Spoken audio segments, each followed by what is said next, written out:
यह कहानी है एक बंदर की जो इंसानों की दुनिया में जीते हुए भी उनसे कहीं ज्यादा वफादार और मोहब्बत करने वाला था।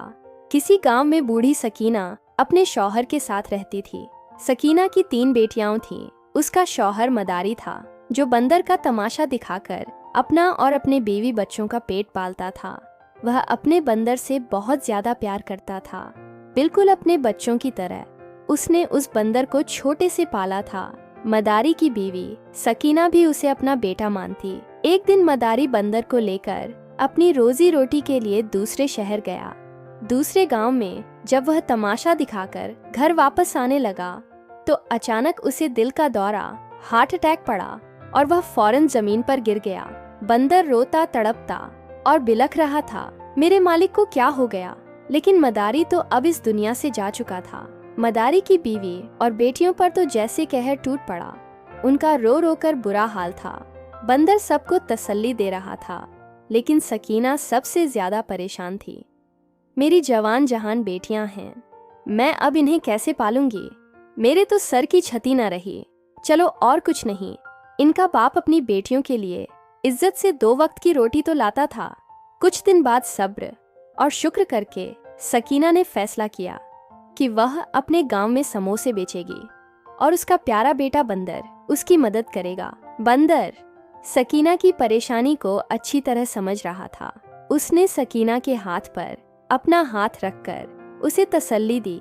यह इशारा था कि वह एक बेटा बनकर उसका साथ देगा। सकीना ने इधर उधर से कुछ पूंजी जमा की और समोसे बनाने का सामान ले आई। पूरी रात जागकर उसने और बंदर ने समोसे तैयार किए। जब दिन का उजाला फैला तो सकीना ने समोस का थाल उठाकर बंदर के सिर पर रखा और खुद घर से बाहर निकल आई। उसने अपनी तीसरी बेटी को भी अपने साथ लिया। तीनों बेटियां जवान और खूबसूरत थीं। सकीना, बंदर और उसकी बेटी ते हुए बाजार तक आए। पूरे रास्ते सकीना समोस के लिए आवाजें लगाती रही, लेकिन बूढ़ी आवाज में इतना दम कहाँ था। अलबत्ता उसने एक बात नोट की, लोग समोस की बजाय उसकी बेटी को घूर घूर कर देख रहे थे। बेटी घबराकर खुद को चादर में छुपाने लगी। कुछ ही देर में कुछ अय्याश नौजवान सकीना के पास जमा हो गए। क्या दाम लगाओगी? बुढ़िया एक लड़के ने आगे बढ़कर कहा। सकीना ने समोस की कीमत बता दी। तीनों लड़के एक दूसरे के हाथ पर हाथ मारकर जोर जोर से हंसने लगे। अरे बुढ़िया, हम तेरी बेटी का दाम पूछ रहे हैं, इन बेकार समोस का नहीं जिन्हें इस बंदर ने उठा रखा है। यह समोसे तो इसी बंदर को खिला दे। लड़के ने जबरदस्ती एक समोसा उठाकर बंदर के मुंह में ठूंस दिया और दूसरे ने आगे बढ़कर सकीना की बेटी को पकड़ लिया। सकीना बुरी तरह घबरा गई। उसकी बेटी भी घबराकर चिल्लाने लगी। बंदर को यह सब देखकर शदीद गुस्सा आया।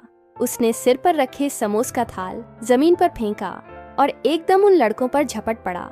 लड़के बंदर को यूं हमला करते देख घबरा गए।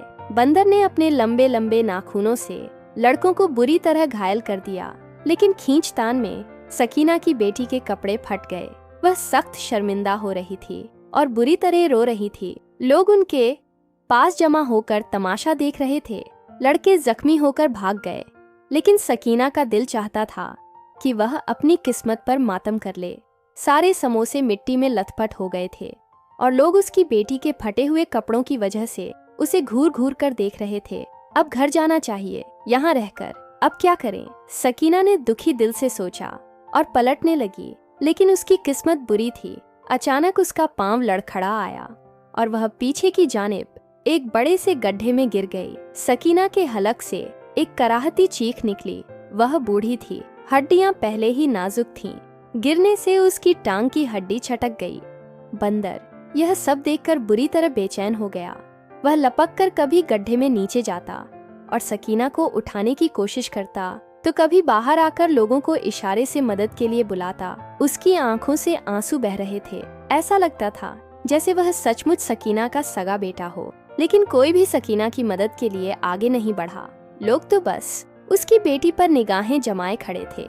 आखिर थक हार कर बंदर खुद ही गड्ढे में उतरा और सकीना को पकड़कर खींच खांच कर बाहर निकाला। सकीना की टांग बुरी तरह जख्मी हो चुकी थी। वह पांव जमीन पर रखती तो कराह उठती उसी मजमे में एक दरमियानी उम्र का आदमी खड़ा था। वह बड़ी गहरी नजरों से यह सारा माजरा देख रहा था। वह अचानक आगे बढ़ा और बोला, रुक जाओ, ए बंदर, तुम इस औरत को लेकर कहाँ जाओगे? बंदर, जो सकीना को उठाने की कोशिश में हलकान हुआ जा रहा था, हाने लगा। उसने इशारे से उस आदमी को बताया कि उनका घर कुछ ही दूरी पर है। आदमी ने बंदर को मशवरा दिया, यहाँ पास ही मेरा केला खड़ा है, जिस पर मैं सब्जियां लाद कर पूरे गांव में बेचता हूँ। तुम इस पर अपनी माँ को यहाँ से ले जाओ। उस आदमी ने बंदर की मदद की, सकीना को ठेले पर चढ़ाया और उनके घर की जानिब चल पड़ा। सकीना की बेटी भी खुद को छुपाने की कोशिश करते हुए घर तक पहुंची। आदमी तो सकीना को घर छोड़कर चला गया, मगर उसकी तीनों बेटियां उसके इर्द गिर्द इकट्ठी होकर फूट फूट कर रोने लगी। सकीना की आंखों में आंसू थे। बंदर से उसकी परेशानी और बेचैनी देखी नहीं गई। वह अचानक लपक कर घर से बाहर निकला और पास के डॉक्टर को हाथ पकड़कर घसीटते हुए घर ले आया। डॉक्टर ने घर आते ही सकीना की टांग का मुआयना किया और मायूसी से बोला, सकीना की टांग की हड्डी टूट गई है। मुझे यकीन है कि बड़े डॉक्टर को फीस देने के लिए आपके पास पैसे नहीं होंगे। मैं अपने साधनों से इनका इलाज करा देता हूँ, लेकिन अब यह 3 महीने तक चलने फिरने के लायक नहीं रहेंगे। डॉक्टर की बात सुनकर सभी के चेहरे उतर गए। कमाने का एकमात्र जरिया तो अब सकीना ही थी। अगर वही चारपाई पर पड़ जाती तो कमाता कौन? लेकिन उसका इलाज भी जरूरी था। बंदर ने डॉक्टर के हाथ पर अपना हाथ रखकर सर हिलाया। डॉक्टर ने अपनी गाड़ी मंगवाई और सकीना को अस्पताल ले गया। वह डॉक्टर नेक दिल आदमी था और सकीना के शौहर का पुराना वाकिफ था।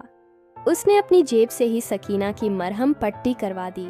सकीना प्लास्टर छड़वा कर वापस आई तो चारपाई की होकर रह गई।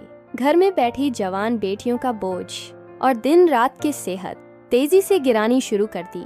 बंदर यह सब खामोशी से देखता रहा, मगर कुछ ना कर सका। आखिर एक दिन उसके सब्र का पैमाना लबरेज हो गया। जो समोसे अम्मा सकीना ने बनाकर बेचने थे, अब वह मैं बेचूंगा। बंदर ने दिल ही दिल में अहद किया और लपक कर किचन में जा पहुंचा। समोसे बनाने का सामान पड़ा हुआ था। किस्मत अच्छी थी, लिहाजा उसने जल्दी जल्दी समोसे बनाना शुरू कर दिए। तमाम रात जागकर वह समोसे बनाता रहा। सुबह के करीब जब उसके समोसे तैयार हुए तो वह जल्दी से उनका थाल सजाकर घर से बाहर निकल गया। घर से बाहर निकलने से पहले उसने इशारे से सकीना की तीनों बेटियों को मना किया कि बिला जरूरत घर से बाहर ना निकलना।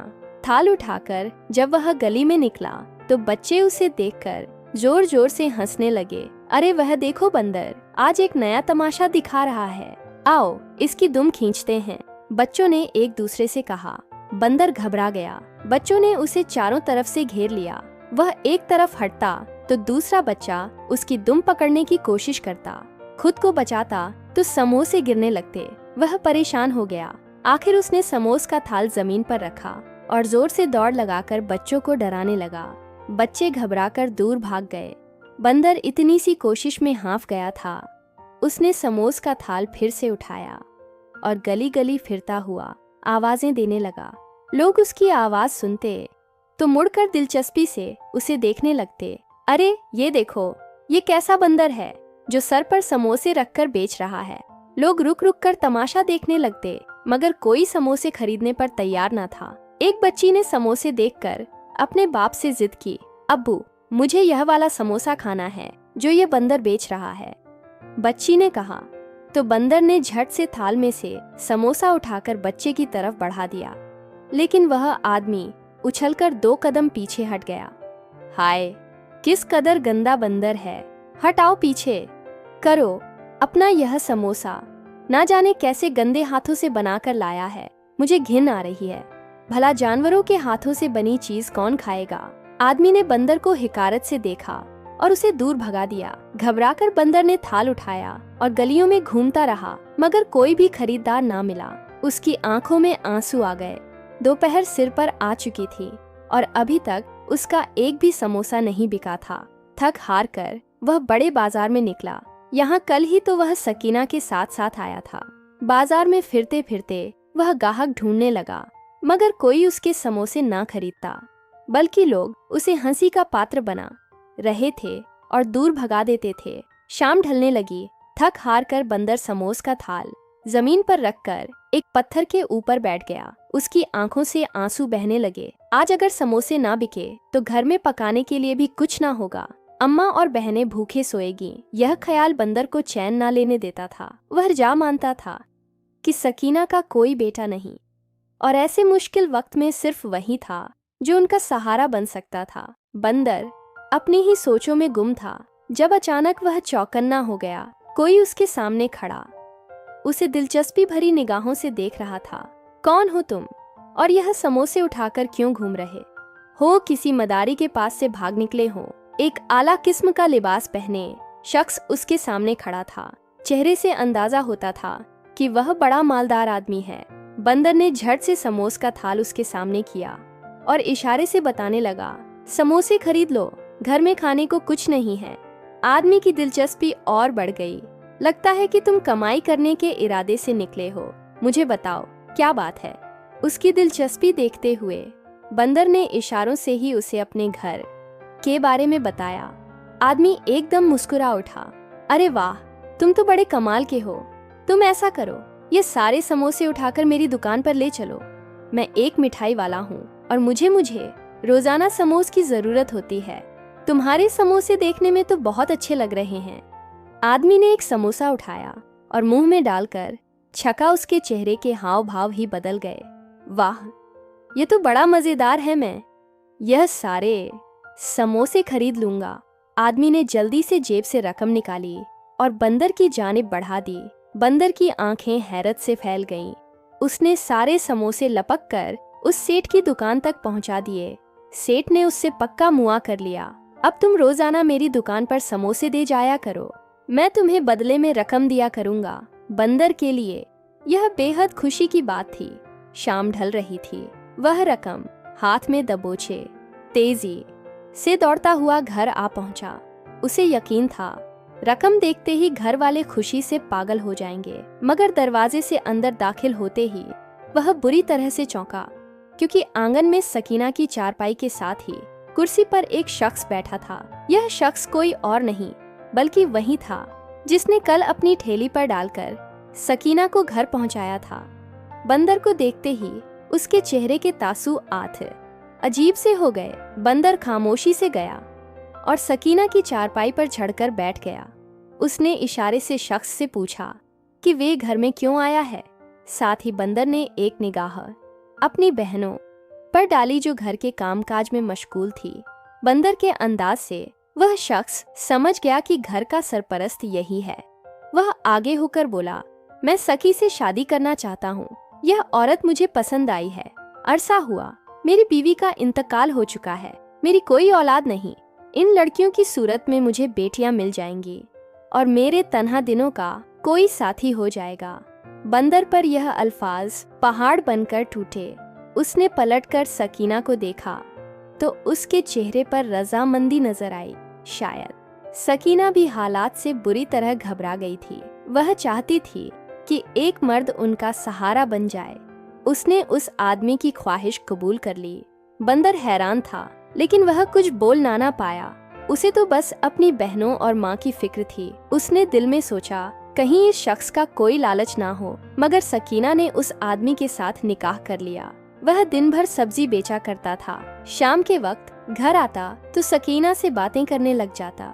सकीना की बेटियां जब उसके सामने खाना रखती तो वह मजे लेकर खाता। चंद दिन तो बड़े अच्छे गुजरे। बंदर भी रोज समोसे मिठाई वाले की दुकान पर पहुंचाने लगा और उसे अच्छी आमदनी होने लगी। एक रोज वह जरा जल्दी घर आया। दरवाजे से अंदर दाखिल हुआ तो उसकी निगाह सामने पड़ी, जहां उसकी बहनों का कमरा था। सकीना का नया शौहर फरद उस दरवाजे में खड़ा अंदर झांक रहा था। यह यहाँ पर क्यों खड़ा है? बंदर के झन में सवाल आया। वह लपक कर आगे आया और हल्के से एक चीख जैसी आवाज निकाली। वह आदमी बुरी तरह से हड़बड़ाकर पलटा। बंदर को देखते ही उसके चेहरे का रंग उड़ गया और वह लपक कर घर से बाहर निकल गया। बंदर को शदीद गुस्सा आया। यह देखने के लिए वह आदमी वहां क्यों खड़ा था। बंदर दबे कदमों से दरवाजे तक आया। उसने हल्का सा दरवाजा खोलकर देखा और उसके रोंगटे खड़े हो गए, क्योंकि अंदर चारपाई पर उसकी बहनें सो रही थीं।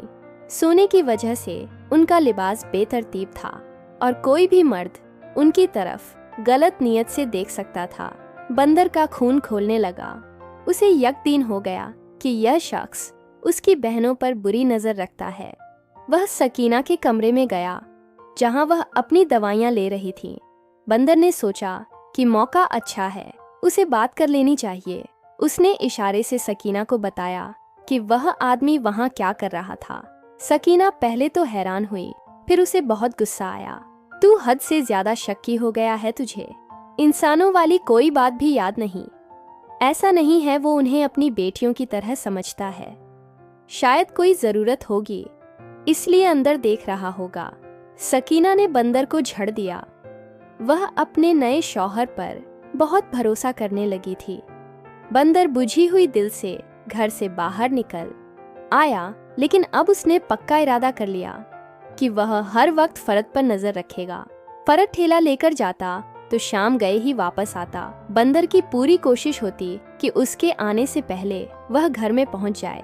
फर्दो भी जब घर में बंदर को घूमते फिरते देखता तो उसका मुंह कड़वा हो जाता। बंदर की अब पूरी कोशिश थी कि वह जल्द से जल्द अपनी बहनों के रिश्ते ढूंढकर उनकी शादियां करवा दे। उस दिन बंदर समोसे का थाल लेकर मिठाई वाले की दुकान पर पहुंचा तो वहां एक खूबसूरत सा नौजवान खड़ा था। बंदर को देखते ही उसने प्यार से उसकी जानिब हाथ बढ़ाया। कैसे हो दोस्त? बंदर को बड़ा अच्छा लगा। उसने इशारे से मिठाई वाले से पूछा, यह कौन है? तो वह हंस दिया। अरे, यह मेरा बेटा है और 2 बेटे और भी हैं। ये तीनों जुड़वा हैं। आजकल मैं इनकी शादी करवाने के लिए लड़कियां ढूंढ रहा हूँ। की बात सुनकर बंदर खिल उठा। यह तो बड़ी अच्छी बात है। मेरी 3 बहनों की शादी अगर इस मिठाई वाले के घर हो जाए तो कितना अच्छा होगा। लड़के भी बड़े शरीफ लग रहे हैं। बंदर ने दिल ही दिल में सोचा, लेकिन यह आदमी बगैर दहेज के अपने बेटों की मेरी बहनों से शादी नहीं करवाएगा। बंदर के चेहरे पर परेशानी फैल गई। समोसे बेचकर वह रकम तो कमा लेता था, लेकिन उन पैसों से घर का खर्च ही बड़ी मुश्किल से पूरा होता। वह तमाम दिन सोच और परेशानी में गुजार रहा। वह बहनों को ज्यादा दिन घर में नहीं रख सकता था। उनकी इज्जत और जान दोनों ही खतरे में थी। सोचते सोचते वह बढ़ई के पास जा पहुंचा, जो घर का साजो सामान बनाने का काम करता था। बंदर को अपनी दुकान में देखकर वह जोर से हंसा, लेकिन बंदर ने इशारे से उससे पूछा, एक दहेज का सामान बनाने के लिए उसे क्या क्या चाहिए? बढ़ई ने बड़े आराम से बता दिया, सारी लकड़ियाँ मेरी होंगी तो बड़ा महंगा बनेगा। हाँ, अगर तू लकड़ियाँ ले आए तो मैं तुझे मुफ्त में सामान बना दूंगा। बढ़ई ने तो मजे से कह दिया, लेकिन बंदर का दिमाग रोशन हो गया। अगले दिन समोसे मिठाई वाले की दुकान पर पहुंचाते ही वह लपक कर करीब के जंगल में जा पहुंचा। वहां ऊंचे ऊंचे दरख्तों के तने थे। बंदर घर से साग काटने वाली दरांती लेकर गया। उसने एक एक करके दरख्तों को गिराने का काम शुरू कर दिया। काम मशक्कत भरा था, लेकिन बंदर दरख्त गिराता और उनकी लकड़ियां काटने लगता। दहेज के साजो सामान की फिक हटी तो बंदर को एक और फिक्र हुई। शादी के रोज यकीनन बहुत से मेहमानों को खाना भी खिलाना होगा। उनके घर में तो दाल रोटी बड़ी मुश्किल से पूरी होती थी। बंदर सर पकड़े बाजार में बैठा था, जब एक आदमी ने उसे गले से पकड़ लिया। यह बंदर बड़ा फुर्तीला लग रहा है। चल मेरे साथ नाच दिखा, मैं तुझे पैसे दूंगा। उस आदमी ने कहा, मैं एक मदारी हूँ, बिल्कुल बंदर के पहले मालिक की तरह। बंदर ने उस आदमी की तरफ अपना हाथ बढ़ाया और इशारे से पूछा, वह कितने पैसे देगा? मदारी ने उसे रोज मिलने वाली रकम का आधा हिस्सा बताया। बंदर खुश हो गया। उस रकम को मैं जमा करके बहनों की शादी के दिन खाना पकवा लूंगा। वह समोसे सेठ की दुकान पर पहुंचाते ही उस मदारी के साथ निकल पड़ता। वह उसे गलियों गलियों, मोहल्ले मोहल्ले में नचाता रहता। नाचते नाचते बंदर थकने लगता, उसके पैरों तले से खून रिसने लगता। लेकिन रकम की लालच में वह पूरे गांव का एक चक्कर लगा लेता। उसी ME के साथ नाचते हुए उसे पता चला कि उसका बेटा शादी ब्याह के खाने पका है। बंदर खुशी से उछल पड़ा। उसने उस आदमी के साथ मुंह ही किया। जब मैं अपनी बहनों की शादी करूंगा तो यह आदमी मेरी बहनों की शादी का खाना मुफ्त में पकाए, यूं बदले में वह रोजाना की रकम उससे नहीं लेगा। मदारी को भला क्या ऐतराज हो सकता था। वह मुफ्त में बंदर को नचाने लगा। बंदर पूरे गांव का चक्कर लगाकर सीधा जंगल जा पहुंचता। एक करके लकड़ियां काटता और जब शाम ढलने लगती तो पूरा दिन गुजर जाता। फिरदौस के घर आने का वक्त होता तो बंदर जल्दी से काम अधूरा छोड़कर घर वापस आ जाता। फर्द उसको उसकी मौजूदगी में मौका नहीं मिल रहा था। वह दिन बदन तिल मिलाया हुआ रहने लगा, जबकि दूसरी जानिब बंदर दिन रात इसी कोशिश में था कि जल्द से जल्द लकड़ी कट जाए तो वह बहनों का दहेज बना ले और फिर उनकी शादी की बात करे। फर्दों को बंदर को देखकर बड़ा गुस्सा आता था, क्योंकि वह पूरी रात जागकर समोसे बनाता रहता और साथ साथ बहनों की निगरानी भी करता था। सुबह फरद जब घर से चला जाता तब बंदर समोस का थाल लेकर बाजार की जानिब निकलता। उस वक्त सकीना जाग जाया करती थी। फरद को मौका नहीं मिल रहा था कि वह सकीना की बेटियों पर हाथ डाल सके। बंदर रोजाना थाल पहुंचाने के बाद खुद जंगल पहुंच जाता। रफ्ता रफ्ता उसने इतनी लकड़ियां काट ली थीं कि तीनों बहनों का दहेज आसानी से बन सकता था। जिस दिन उसने आखिरी बहन के दहेज की लकड़ियां मुकम्मल की, वह बड़ा खुश था। कल सुबह आकर यह सारी लकड़ियां बढ़े की दुकान पर पहुंचा दूंगा, फिर जल्द ही बहनों का रिश्ता मिठाई वाले से मांग लूंगा। बंदर ने खुशी खुशी सोचा और घर वापस आ गया। उसी दिन फरद बड़ी देर तक अपनी चारपाई पर बैठा बंदर को घूरता रहा। बंदर भी सुबह के लिए समोसे बनाता रहा। दोनों रात भर जागते रहे। सुबह सकीना को डॉक्टर के पास लेकर जाना था। बड़ी दोनों बहनों ने छोटी से कहा, तू होशियार है, बाहर के रास्तों का भी खूब पता है, माँ को तू ले जा, हम घरदारी का काम कर लेंगे। छोटी बेटी मान गई। बंदर को उस रोज बड़ई के पास जाना जरूरी था। ध्यान से जाना, मुझे काम ना होता तो मैं जरूर जाता। बंदर ने अपनी छोटी बहन के सर पर हाथ रखकर इशारा किया और खुद थाल उठाकर लपककर बाहर निकल गया। मिठाई वाले को थाल देते ही वह जंगल की जानिब दौड़ा, लेकिन जंगल में दूर से ही धुएं के गहरे गहरे बादल उमड़ रहे थे। लोग दौड़ते हुए जंगल से दूर आ रहे थे। बंदर बुरी तरह से घबरा गया। यह सब क्या हो गया? वहां तो मेरी लकड़ियां पड़ी थीं। बंदर घबराकर दौड़ते हुए जंगल की जानिब जाने लगा। अरे वह देखो, बंदर जंगल में जा रहा है, रोको उसे, वहां तो आग लगी हुई है। लोग चिल्ला चिल्लाकर उसे पुकारने लगे, लेकिन बंदर अंधाधुंध जंगल में जा घुसा। वहां पहुंचते ही उसकी आंखें हैरत से फैल गईं। पूरे जंगल में जगह जगह आग लगी हुई थी। धुएं के गहरे बादल उठ रहे थे। जहां उसने सूखी लकड़ियां काटकर ढेर की सूरत में जमा की थी, वहां सबसे ज्यादा आग लगी थी। शायद मौसम की गर्मी से जंगल में आग भड़क उठी थी। बंदर हड़बड़ा गया। उसके लबों से चीख निकल गई, यह तो मेरी बहनों का झेज है। वह लपक कर आगे बढ़ा और आग में कूदकर लकड़ी उठाने की कोशिश करने लगा, मगर लकड़ियां जल चुकी थीं। आग बुझाने वाले लोग जंगल में दाखिल हुए तो बंदर को देखकर चौंक गए। अरे उसे रोको, बंदर को पकड़ो, बेचारा मर जाएगा, शायद उसका घर यहाँ है। लोग चीखने लगे। किसी ने आगे बढ़कर उसे पकड़ा। वह बुरी तरह से रोते हुए लकड़ियां बचाने की कोशिश कर रहा था। उसकी खाल जगह जगह से जल गई थी। बंदर रो रहा था, चिल्ला रहा था, मुझे छोड़ दो, मेरी बहनों का झे जल गया है, अब उनकी शादी कैसे होगी? लोग उसकी जुबान समझ नहीं पा रहे थे। उन्होंने उसे उठाकर जंगल के बाहर फेंक दिया। बंदर फूट फूट कर रोता हुआ घर वापस आ गया। घर के दरवाजे से दाखिल हुआ ही था कि अचानक एक जोरदार चीख सुनाई दी। बंदर घबराकर सामने देखता है तो फर्द उसकी बड़ी बहन को दबोचकर कमरे के अंदर ले जा रहा था, जबकि दूसरी बहन फर्द को रोकने की कोशिश कर रही थी। आज तो तेरा वह मनहूस बंदर भी घर नहीं है और बूढ़ी सकीना भी बाहर गई है। आज तो तुझे छोड़ूंगा नहीं। फर्द किसी बदमस्त हाथी की तरह उसे घसीट रहा था। बंदर की आंखों में खून उतर आया। उसके हाथ में लकड़ी काटने वाली दरांती थी, जिसे लेकर वह जंगल जाता था। उसने आव देखा ना, ताव दरांती फर्द की तरफ उछाल दी। बंदर के हाथ में ताकत थी। दरांती सीधा फर्द के सिर में जा लगी।